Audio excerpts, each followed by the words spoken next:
Welcome to Business Incubator, where we interview some of the top industry experts to show you how you can continue to grow your business right now. I'm Kat Halushka, and today I have Dan Norton. We're going to be talking all about repurposing your video that you're already making into powerful micro videos that you can leverage to grow your business. Dan helps entrepreneurs plan, produce, and repurpose their video marketing content for maximum impact on social media. He has spent over a decade working in the live stream broadcast industry for companies like Major League Baseball and the Walt Disney Company. So I'm super excited to have Dan here today. Welcome. Thank you for having me on. I'm very glad to be here. Yeah, and I mean, this topic for me is close to my heart because we produce a lot of content and I don't necessarily know always what to do with it. So I'm excited to have an expert like yourself tell us what are the steps of repurposing the videos that we're creating.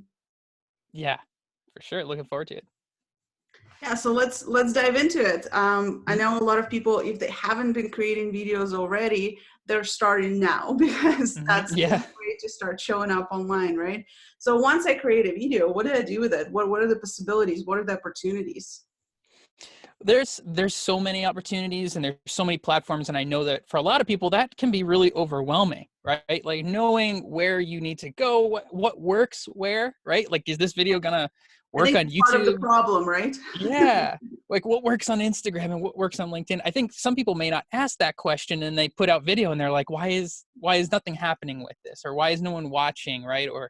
Or what's happening with this? Because maybe they don't ask the question of like how it should, what should go here, what works here, what sizing and length, and it's all confusing and overwhelming. And that could definitely be a reason why a lot of people don't necessarily use video. But with the technologies that we have now, and especially the capability of going live, a lot of people can create a lot of video content that maybe you don't need to spend so much time editing. I think a lot of fear comes in when you're shooting a video and then you got to do all these takes and then it's like, how am I going to edit all this stuff? I think especially if you're just starting out, going live is the easiest start to it. And I know that's scary because you're like, oh, there's actually people here. It's not like I could retake these things. But you can create pieces of content that are long form or short by just going live, and you don't need to worry about editing at that point. And then from there, now you've got a video that potentially can get turned into multiple videos for multiple posts, right? For other platforms. And that's the way that I like to help people who are just getting started with video is let's keep it simple. Share what you know, right? In a platform that's really easy, like going live on Facebook.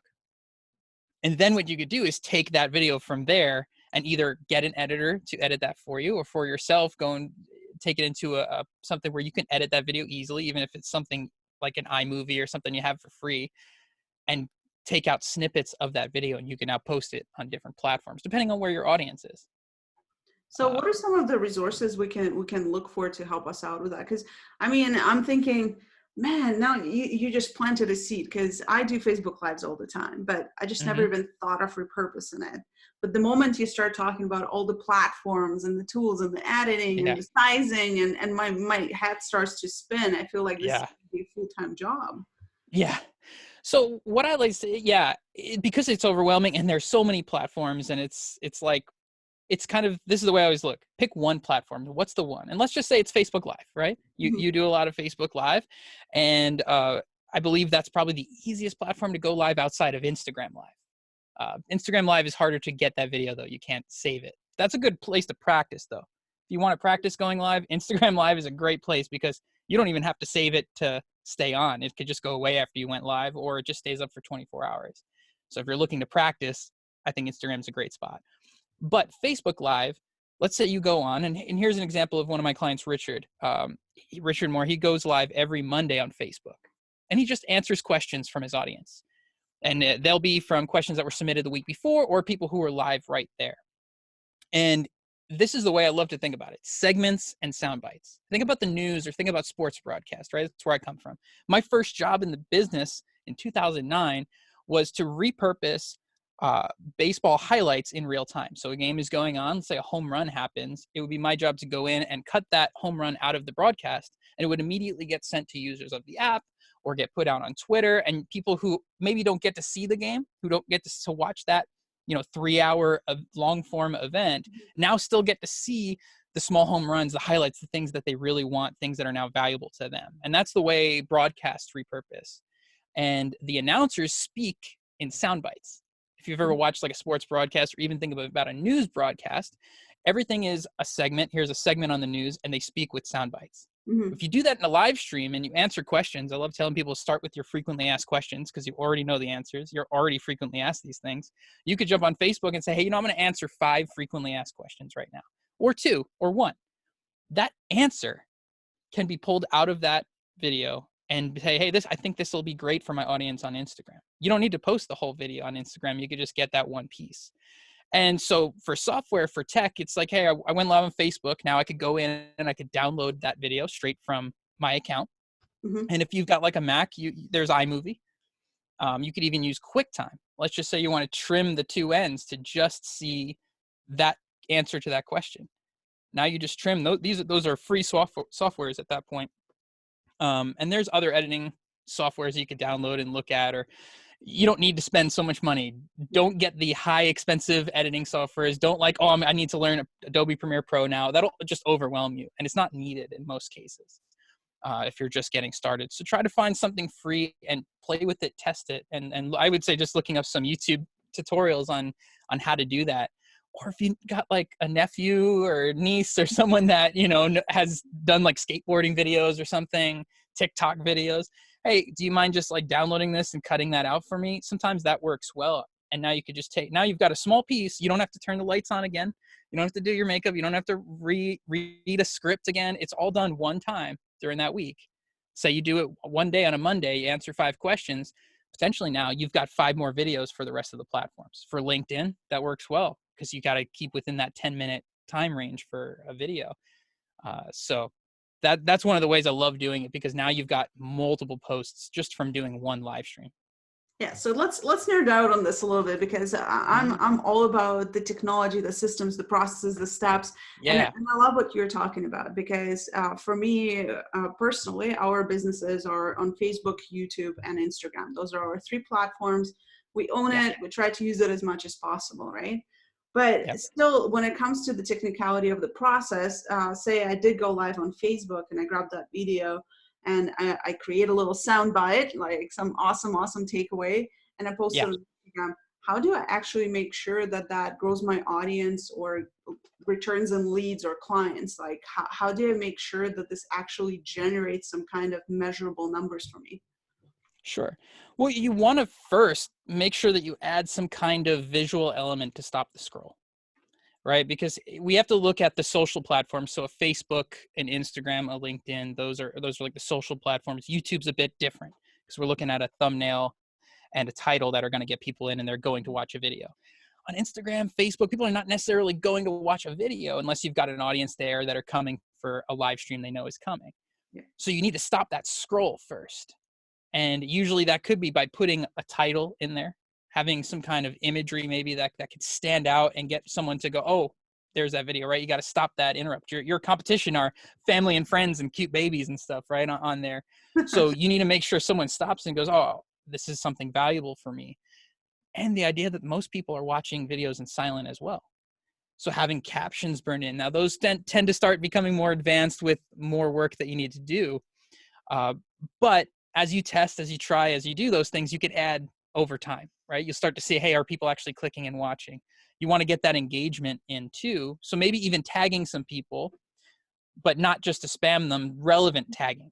Like, hey, I've got this, we've all been in that wall of tags before where someone just tags and says, watch this video. But if you ask a question, if this is relevant to somebody, right? If you made a video about repurposing, maybe you would tag me and say, hey, Dan, I'd love to get your thoughts, right? But now you're creating meaningful engagement. People are actually going to watch it and it's relevant to me. It's not like you're tagging me in a video about something I have no clue about, right? That I believe then will start getting that engagement going and people will start connecting more. So little things like that, it all kind of comes with testing over time, putting that out there. The good part about repurposing, though, you repurpose that out, and if no one watches it, it's okay because you did it in the live stream. It's not like you sat and made that video just for that one platform. Mm-hmm. It's because now it's kind of just a multi-use. So if some of them don't hit, hey, it's okay because you didn't spend extra time shooting it. You just had it all within a post that's already working, like a live stream. Yeah. And I'm going to ask you a question that I've seen Gary Vee answer in a very, very funny way, but I'm curious about what you have to say about it. Mm-hmm. How do you measure the success of social media? Measuring the success of social media, it's it depends on what you're looking for, right? If you're looking to grow your reach, then that's one thing. Okay, more people are coming, more people are engaging. If you're looking to get more prospects and more clients coming in, well, you might not need 1 million views, right? You might not need a bunch of likes. You might not need a bunch of subscribers. You just need the right person to watch the right video, or the right person to engage with the right content, even if they never subscribe, even if they never become your follower. But hey, they saw this, right? They saw this one thing, and that is what led them into your world. I was just talking to a real estate agent the other day, a good friend of mine, Joe Eves, and he was talking about how he went live on Instagram, and his brother came on, and they were talking live on Instagram to each other, because now both sides get notified when you go on. Someone who is friends with his brother, because his brother had way more followers, was like, oh, I'm looking for a house where you are. And he got into a DM conversation, and they're probably going to get on a sales call at some point, or look forward to that way. That was someone who doesn't even follow his content. He followed his brothers, but then got connected that way. This is the world that we're in, is we've got so many opportunities by trying different things. Mm-hmm. And that someone else coming on who may never follow him, but follows his brother, potentially is now going to become a customer of his. And so that's where I think the power lies. So the success in that, it's hard, because it really is, depends on what you're looking for and what your goal is with doing any kind of video marketing. Because for a creator, it's like, yeah, I just want to grow. I want to, make money with ads and affiliate sales. But if you're a business and you're looking to build your business, it doesn't need to be 1 million people. It could be 100 people, but if all those 100 people love you and they're coming to buy with you, that's amazing. That alone can take your business to the next level. Yeah, absolutely. Let's cover some of the other ideas for videos for the audience, because that's something that I know people struggle with too. Mm-hmm.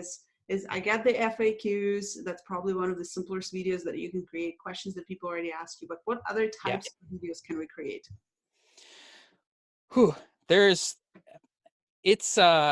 It can become limitless when you sit down and you start like writing down different things, right? Comparisons. Those usually work really well. People like to see one thing compared to another. So if you're a business, maybe you don't necessarily mention another business, but you could compare a product to another product, compare your service to another service, or why your service is this way. Those are some things. Demos, demonstrating how it works. Sometimes even client calls, like you get on a call with a client, you might be able to find in here a little segment that's like, oh, this is great. This is a great question or a great answer or a great point that could be made. And if your client's cool with you sharing a video of them, well, now you could see like, hey, this is how I interact with my clients. This is the success. This is what we get to see. That's a great thing to repurpose. There's so much video out there, testimonials. If you have online courses, a segment of your online course, that could be a great teaser to get someone in, because they're like, oh, well, if that's the information they're sharing in their online course, well, there's got to be more good stuff. So that's a good one. That's one of the things I'm working on with one client right now. I'm taking some pieces from their online course, not giving everything away, but it's like, hey, here's an opportunity to say, hey, here's a little piece of what my students are already getting. I'm trying to think of some others that we're doing right now. Interviews, bringing someone on just like this and having an interview that could be with a client, with a customer, with a peer. Talks on stages. If you've ever got recordings of you talks on stages, you don't have to share the whole talk. You could just take that one piece, one segment of it, a workshop that you've done. Bloopers. People love being real and human, and we connect with being human. We try to be so perfect. And then it's like just showing that you're human and you're real. Some people go, well, that's cool that you're willing to be vulnerable. I like that, because now I know you're not trying to be fake. Like you're not trying to be this perfect. Like everyone thinks we're all perfect, but sometimes showing those things, I'm not saying show it all the time, but you could plan some of those things that are fun for a platform like Instagram. It may even stand out on a platform like LinkedIn, but you kind of pick and choose like, hey, what's the audience here? What can they connect to? It doesn't always have to be business. Some of it could be fun. Obviously, you want to keep it connected on brand and not make it off brand. But sometimes showing that side can make people go, okay, you are human, you are like me. Like now I know I have a connection point with you. Sharing some things that you like and love. I was just talking about it with a group of people the other day. It was like, if you've got a hobby, if you got something that you want to, you could show, it's like, hey, I'm going to go on right now and be like, hey, I was just, I'm a wrestling fan. I was just watching some wrestling. And then I was just thinking like, here's how wrestling repurposes their videos. Right. It's a way of pulling in some hobby stuff that still can be brought on brand. But now other people who like that, other people who maybe have that same hobby or like those things, can go, oh, I like that too. I didn't know that you liked it. Like it makes it fun, different ways that you could bring that in. Yeah, no, absolutely. Thank you so much, Dan. And thank you for coming on and sharing your genius. I know you have a resource you wanted to share with the audience. Yeah, I have a guide, the Repurpose Video Guide. It's at repurposevideo.com. So you go, you put your name and email, and we'll send that over to you. Fantastic. All right. You can find the links right under this video. Make sure to grab the guide. I'm excited to see it just because we do so much video, and I'm excited to just start repurposing them the right way. Again, thanks, Dan, for coming on. Stay safe, stay healthy. You too.